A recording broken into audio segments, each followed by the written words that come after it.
நேயர்களே, விஷன் 9 டிவிக்காக நான் உங்கள் லக்ஷ்மி நாராயணன். இப்போ நம்ம பார்க்க போகிறது ஜெயம் ரவி அவர்கள் நடிப்பில் வந்திருக்கிற சைரன். ஸோ சைரன் 108ன்னு போடுறாங்க. ஸோ சைரன் 108ங்கிற படம் தான். ஸோ இந்த படம் எப்படி இருக்குது? ஸோ படத்துடைய கதை வந்து இந்த மாதிரி ஒரு அதிரபழசான கதை நிறைய வந்திருக்கு. ஏகப்பட்ட ஒரு 100 படம் இருக்குன்னு வச்சோமே. ஸோ அந்த பழி இந்த மாதிரி கதை தான். பட் இருந்தாலும் சொன்ன விதம் டிஃப்ரெண்ட்டாக இருக்குங்க. ஸோ இதில் வந்து பார்த்தோம்னா படத்துடைய ஸ்டார்டிங்லேயே வந்து 14 ஆண்டுகள் ஜெயிலில் இருக்கிற ஒரு கைதி தன் மகளை பார்க்கணும்னு சொல்லிட்டு ஆசையாக வர வீட்டுக்கு. ஸோ வீட்டுக்கு வந்து மகள் வந்து அப்பா கிட்ட சேராமல் மூஞ்சி தூக்கி வச்சுக்கிறதும் ரொம்ப வந்து அப்பா பெண்ணுடைய ஒரு பாசத்துக்கு ஏங்குற ஒரு அப்பாவை ரொம்ப சூப்பராக பண்ணியிருப்பார். இதற்கு நடுவில் நிறைய கொலைகள் அடுத்த கொலைகள் நடக்குது. ஸோ அந்த கொலைகள் வந்து யார் பண்ணுறா ஏன் பண்ணுறா அப்படின்னும்போது அந்த ஒரு இன்வெஸ்டிகேஷன் ஜேர்னலில் வரவங்க கீர்த்தி சுரேஷ். கீர்த்தி சுரேஷோட இது பார்த்திங்கன்னா ஒரு போலீஸாக ரஃப் அண்ட் டஃபாக சூப்பராக பண்ணியிருக்காங்க. இதற்கு நடுவில் ஜெயம் ரவியோட ஃப்ளாஷ்பேக் போர்ஷனில் வந்து அவரோட மனைவியாக ஒரு அனுபமா வந்து ரொம்ப நல்லா பண்ணியிருக்காங்க. ஸோ அனுபவனோட கேரக்டர் பார்த்திங்கன்னா ஒரு மனைவியாக வந்து ரொம்ப வாய் பேச முடியாத ஒரு டம் அண்ட் டஃபாக வந்திருக்காங்க. ஸோ அவங்களோட கேரக்டரும் ரொம்ப சூப்பராக இருக்குங்க. ஸோ ஜெயம் ரவி நல்ல சட்டிலாகவும் ரொம்ப நல்லா ஆப்டாகவும் பண்ணியிருக்கான்றது உண்மையான விஷயம்.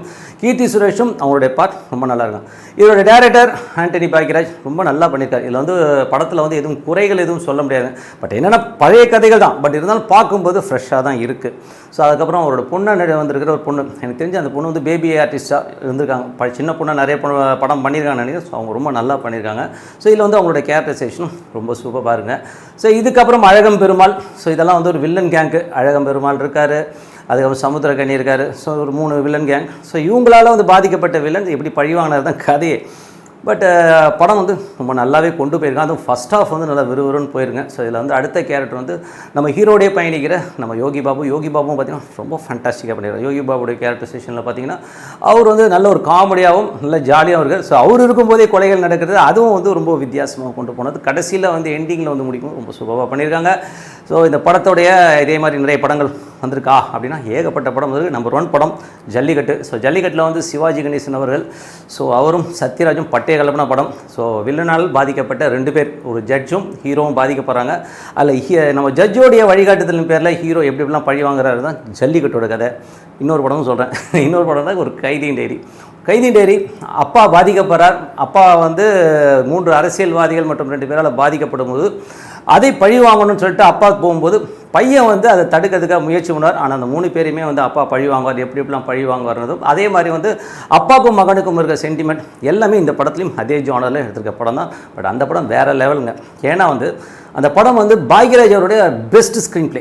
பெஸ்ட்டு வந்து கதை திரைக்கதை வசம் பாய்ட்டு அவ்வளோ அருமையாக பண்ணியிருப்பார். ஒரு கைதியின் டைரி. கமலஹாசன் அந்த காலத்தில் வந்து வந்த படத்து சூப்பர் படம் அது. ஸோ அவ்வளோ அருமையான ஒரு ஸ்க்ரீன் பிளே டயலாகோட வந்திருக்க படம். அதே படத்தை ஹிந்தியில் வந்து நம்ம அமிதாப்பும் பண்ணார். ஸோ அமிதாப்பில் வந்து ஆக்ரி ராஜ் தான் அந்த படம் வந்தது. அதுலேயும் ரொம்ப அட்டகாசமாக இருக்கும். அதில் ஸ்ரீதேவி பண்ணியிருப்பாங்க, ஜெயபிரதா பண்ணியிருப்பாங்க. ஸோ அவ்வளோ சூப்பரான படம். அங்கே வந்து super duper all over India hit. So அந்த மாதிரி ஒரு ஃபார்முலா கதை தான் இவங்க பண்ணியிருக்காங்க. பட் இந்த படம் நல்லா இருக்குன்னா நீங்கள் நல்லா அழகாக ஒரு வாட்டி வாட்ச் பண்ணலாம். ரொம்ப எதிர்பார்ப்பு, ரொம்ப புதுமை அதெல்லாம் ஒன்றும் கிடையாது. பார்க்கும்போது விறுவிறுன்னு போகும். அதில் வந்து எந்த மாற்றமும் இல்லை. ஸோ நல்ல கமர்ஷியல் படம் மாமியாருக்காக கொடுத்துருக்கார் ஜெயம் ரவின்னு தான் சொல்லணும். ஸோ ரொம்ப சூப்பராக இருக்கும். அதுக்கப்புறம் ஜிவி பிரகாஷும் பார்த்திங்கனாலும் ரொம்ப நல்ல சாங்கு. ரொம்ப நாளைக்கு அப்புறம் காது குளிர கேட்குற மாதிரி ஒரு அருமையான சாங்ஸ்லாம் வந்து அருமையாக பண்ணியிருக்கார். ஸோ எல்லாமே ரொம்ப நல்ல படம் தான். ஸோ தியேட்டரில் போய் நல்லபடியாக வாட்ச் பண்ணால் ரொம்ப அருமையான படம்னு சொல்லி கேரண்டியாகவே நம்பியே போகலாங்க. ஸோ ஏன்னா இதுக்கு முன்னாடி வந்து ஜெயம் ரவி நடிச்ச நிறைய படங்கள் பார்த்திங்கன்னா கொஞ்சம் இப்படி சரியாக போகாமல் இருக்குது. ஸோ இந்த படம் கண்டிப்பாக ஹிட் அடிக்கும். அதில் எந்த மாற்றம் இல்லை சொல்லிட்டு உங்களிடம் விடைபெறுவது உங்கள் லக்ஷ்மி நாராயணன். நன்றி, வணக்கம். விஷன் 9 டிவி சப்ஸ்கிரைப் பண்ணுங்கள், பெல் ஐக்கான் பிரஸ் பண்ணுங்கள். நன்றி, வணக்கம்.